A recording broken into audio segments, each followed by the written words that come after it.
জুলাই আগস্টের পরে যখন আমরা আন্দোলন শুরু করলাম, আমাদেরকে বিগত যে স্বরাষ্ট্র উপদেষ্টা ছিল তিনি আদেশ দিলেন যে আমাদেরকে পূর্ণবহাল করবে। হেডকোয়ার্টার আদেশও দিছে। হেডকোয়ার্টার আমাদের আশ্বস্ত করছে যে তোমাদের পুনর্বহাল করব। কিন্তু এই হেডকোয়ার্টারে কিছু বেনজিরের দোসর আছে, আওয়ামী লীগের দোসর আছে, তাদের কারণে আজও পর্যন্ত আমাদেরকে পুনর্বহাল করা হয়নি। আজকে 7টার সময় বিভিন্ন মিডিয়ায় দেখাইছে এবং হেডকোয়ার্টার প্রজ্ঞাপন জারি করছে, তাদেরকে বলছে যে আমাদের 1522 জনদের পুনর্বহাল করছে, অথচ পাবলিকের মাথা মগজ ধুলাই করছে, কিন্তু আমাদের পুনর্বহাল করি নাই। আমার চাকরি গেছে, ভুয়া একটা কাবিন দেখাইছে যে আমি চাকরির আগে বিয়ে করেছি। আওয়ামী লীগের এক নেতা দেখাইছে আমি ভুয়া কাবিনে, মানে ওই কাবিনটাই ভুয়া, আমি ই করিনি। এখানে অনেকে আছে বিভিন্ন ছোট ইস্যু, যেটাই একটা লঘুদণ্ড দেওয়ার যায়, গুরুদণ্ড কখনোই আসে না। সেই কারণেই এদেরকে চাকরিচ্যুত করছে, আমাকেও চাকরিচ্যুত করছে। এখানে যারা আছে এরা মূলত হচ্ছে ন্যায় নীতির কথা বলছে। আমরা সুরাহ করব, যেহেতু আমাদেরকে সরকার আশ্বস্ত করছে পুনর্বহাল করবে, আমাদের পুনর্বহাল করলে এটা সুরাহ হবে। সেটা যে কোনোভাবে হোক, নির্বাহী আদেশের মাধ্যমে হোক। এটা সাখাওয়াত স্যার বলছিলেন তোমাদেরকে যদি প্রয়োজনে নির্বাহী আদেশ দিতে হয় সেটাও দেব।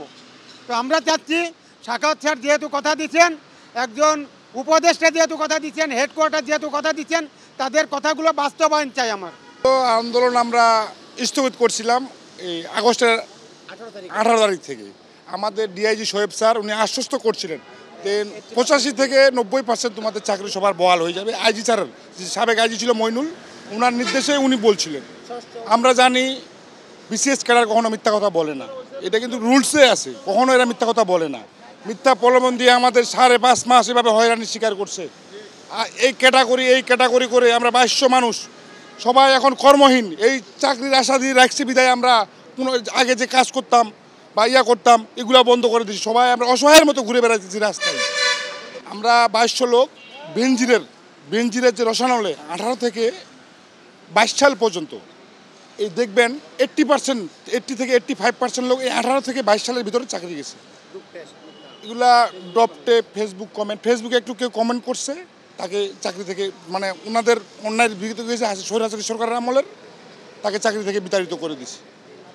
বা এর কোনো ডিউটি কেউ যদি না শুনছে তাকে এইভাবে বিতাড়িত করছে, তাকে ড্রপ টেস্টের নামে ফাঁদে ফেলে বিদায় করে দিছে। আমরা এই স্বৈরশাসকের যে পুলিশ অফিসার ছিল, ওদের এজেন্ট, অবৈধ পুলিশ অফিসার, বিশেষ করে বেনজিরের যে দালালেরা, ওদের অবৈধ আদেশ মানে না বিদায় আমাদেরকে এক একজনকে এক এক পায়তারা করে বাড়িতে পাঠাইছে বেআইনিভাবে।